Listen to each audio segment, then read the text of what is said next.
Hello and welcome back to Troy Story. My name is Katarina Cervantes. And my name is Sherry J. Barthy. So, as we hope you all know, finals are approaching. So we've decided to dedicate today's episode to preparing for finals. So, Shreya, tell me, how do you study for finals? Well, I kind of look at which of my classes are going to have finals, because for some people it varies on whether or not they're going to have finals. And then I kind of look back on my notes and those subjects, and I always make sure to take breaks, because if I'm studying for long periods of time, nothing really sets in, and I feel like if while it may make logical sense to study for long hours, it truly isn't helpful. And yeah, I basically look through my notes, and if it's applicable, I'll do practice problems for math, science, those types of things. For subjects like English and history, it really depends on what kind of test you have. But if it's applicable for that, you can also maybe find practice problems on those. And yeah, that's basically a summary of how I study for my finals. So tell me, if you have a final on Tuesday, Wednesday, or Thursday of finals week, when do you study for those? So this is also kind of subjective to what kind of class I have, but assuming that all of my classes, or there are certain classes on those days which are equally difficult, over the weekend before finals week is when I'll usually start studying for all of them, but mostly the Tuesday finals. And then as it approaches, maybe on Monday, I'll start studying more for Wednesday and Thursday. But then after school on Tuesday, so after the first finals day, I would study much more for Wednesday, a little bit more for Thursday, and then obviously on Wednesday I'd study completely for Thursday. That's a good system and a good logic. I actually do the same thing. So how much time do you allot for each class, and how do you prioritize? So this is completely based off of my grade in the class usually, because if I have a very high grade in the class, then it's not that I won't try on the test, it's that I will expect myself to maintain the grade that I would get on previous test results, because that is what a final is. It should be a kind of a combination, yes, a cumulative of all of your previous tests. But if I'm at a borderline grade, I will definitely put more effort into that, because it is possible to bring up your grade, and I've seen like many of my friends do it before, and yeah, I've seen many of my friends do it before, where they've had that kind of in-between grade of they've been able to bring it up.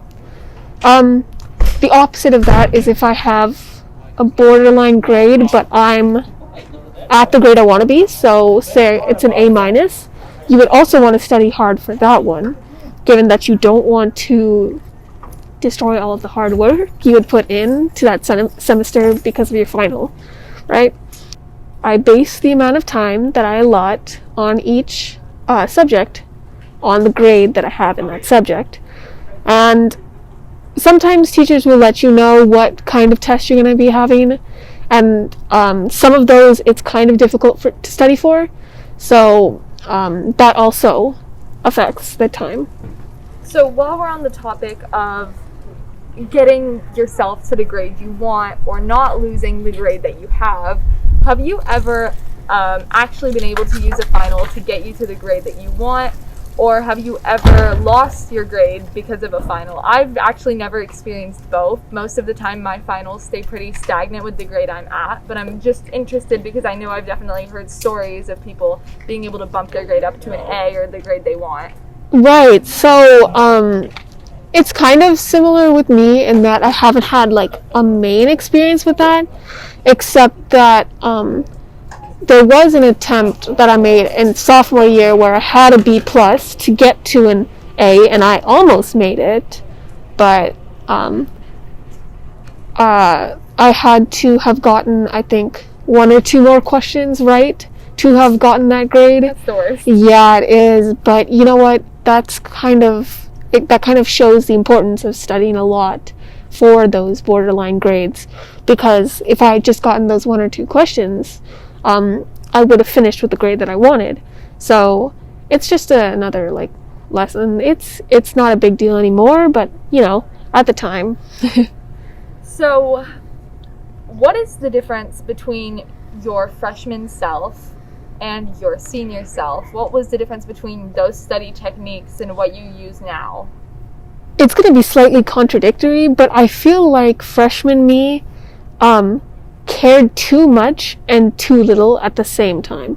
So, coming into high school, I never knew what to expect, especially here at Troy. So in my head, I wanted to overstudy. I wanted to do all of these things. I need to memorize all of these terms that I probably won't even use. But at the same time, I had no idea what I was supposed to expect in the first place, which led me to believe that maybe I don't have to do this. Maybe I don't have to do that.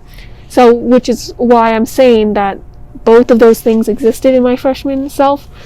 And now I would say that I have a good balance on that, because I'm able to apply those thought processes to each individual class. So again, going back to the part about studying a little bit for this class, studying more for this class because it's more difficult or you have a worse grade. It's about having that balance. And when I was a freshman, I don't think I had that. I think I put equal time, equal effort into each class, which kind of was not smart at the time, seeing as that equal effort was just way too much to handle. So, yeah. I definitely have to agree with that. I think that my freshman year, I was really paranoid about grades. I was constantly worrying about if I would do well, if I was going to get the grades I wanted, but at the same time I had no study techniques at all. And I was just doing everything, but at the same time it was so not productive because I was really not studying correctly. And so I think that that's just something that comes with time. Now as a senior, throughout the years at Troy, you really develop those study techniques. So I would say that if your finals as a freshman don't go well, you definitely learn a little bit more what techniques will work for you. So adding on to that, is there any advice you would give your freshman self or you would give just to a freshman in general?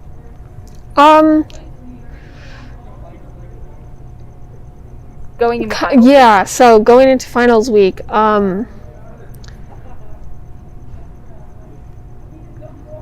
there's a lot of stress surrounding the idea of finals and this concept of there's this big test at the end of the semester, I have to get it right. But at some point you just have to trust yourself to be able to accomplish what you want to, because if you don't get a good score on one final and you let that linger with you, then you're going to carry that into all of your other finals. And then the thought of what you did on that one final is going to possibly create some problems with your other finals because you won't stop thinking about that. So it's important to, again, I'll keep mentioning the balance of overstudying and not studying at all, but also the importance of knowing when to let go or move on, I think is very important. So when to move on from studying of a certain subject, when to move on from a question because you don't have enough time, when to move on from a test that you don't think you did so well with, because all of those things will help you do better in other finals or the final that you are taking at the present moment. Yeah. And honestly, tying into that moving on thing, this is just something I do. I don't know if you do it, Shreya, but right after finals on Thursday, once I know what I got on all of my finals, I delete the grades app because I know that I'm very addicted to looking at it and checking it consistently. And the point is that once that final is in, it's not going to change anymore. So you just need to let go of it, enjoy your winter break, and don't feel bad about it. Finals are finals. Grades don't necessarily define you. And I think that you have to let go, like Shreya said. That's a really good idea, actually. I might do that this time because I remember actually, now that I think about it, I have had that experience of a borderline grade in English once, and I got it back to an A, but I remember that one of my assignments got put in and I got dropped back to an 88, and I like cried for the whole day. But then I checked it later and I got an A. So it's that kind of unnecessary stress that causes. And yeah, again, moving on is a good kind of thought process to have. So yeah, I agree with that, and I think that's a really cool habit that you have. I definitely wouldn't waste my winter break, or I wouldn't recommend that anybody wastes their winter break worrying about things that have already passed, because the semester is officially over. And moving on from finals in general, but just kind of finals in 2020, we are obviously, finals for Troy this year are going to be fully distance learning. So tell me, Shreya, what do you expect to be different about this year finals? What do you think that's going to be like? So, just based on what I've seen some of my teachers doing, I honestly don't feel like it is drastically different. Obviously, I have new teachers this year, and I don't know what they did last year specifically, but I've kind of seen that some of my teachers are making their tests, they're preparing for finals now, and it seems like they're following the same pattern that they would usually follow. Given that we were all at school and we'd be taking a physical final, the only difference being that it would be online. I guess they're transferring that onto a virtual platform, but there's obviously been a lot of that this year, so they're no stranger to it, and neither are we, because we've also had to take many tests online. And also the entire finals week is going to be online, as I'm sure most of us have heard. So that kind of eliminates this variation between how the test will be distributed to people in cohort C versus people in cohort A and B. So there's that confusion gone with. But yeah, I honestly don't think it'll be any different, and I feel like people should still study the same as if they were expecting to take a physical test at school. So yeah. I agree completely. I think it'll be interesting to see, but it's also something that I think we're well prepared for. And I guess this is something that people don't always talk about, but it's something that I just want to bring up because maybe not everybody realizes it or not everybody knows this. But do you have any finals that are actually not really finals, but are more just a final unit test? Because I know that happens to some people. Right, so I do actually have one for my science class. We have a test that isn't a final, not a final test that has problems from every unit, but it is just the test for the unit we are doing currently. And I think that's a similar situation for a lot of people, because sometimes, given the circumstances, it makes more sense to do a unit test and do the final push back into the year, maybe even at the very end of the year for next year's finals. So yes, that is the case for one of my classes, and which is why it's so important to check kind of with your teachers if you're uncertain, because you don't want to study for a whole unit for a whole semester and realize that it's for one unit. Even though it would be helpful in the long run, you don't want to give yourself that added pressure the day before this exam. And obviously some teachers don't even have finals in some cases, and some teachers give them early. that's true. So I've heard that a lot of people will get them on Friday before Finals week. So obviously you need to check if that is the case for you. And yeah, so again, ties into time management and all of that fun stuff. Yeah. So lastly, I know you've kind of touched on it previously about grades and prioritizing the classes that are more important for finals, but how are you at time management, and do you have any ways that you feel like you could improve, or advice you have for other people that you feel like overall people could improve? So I used to be extremely bad at time management, and I still have those days where it's just kind of hard to deal with the overwhelming amount of things I think I have to do. But something that really helped me was making a schedule for finals week.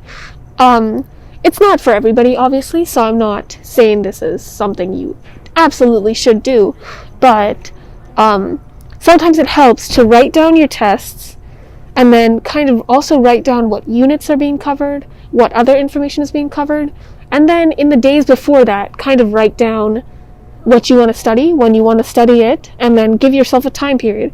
And I cannot stress this enough, and I know I've mentioned it before, but take breaks. Like, go pet your dog, go talk to your siblings, go eat something. Make sure to eat, make sure to drink water, because you will not be learning anything or relearning anything on an empty stomach. So those are definitely necessities. The schedule one wasn't, but the break one is.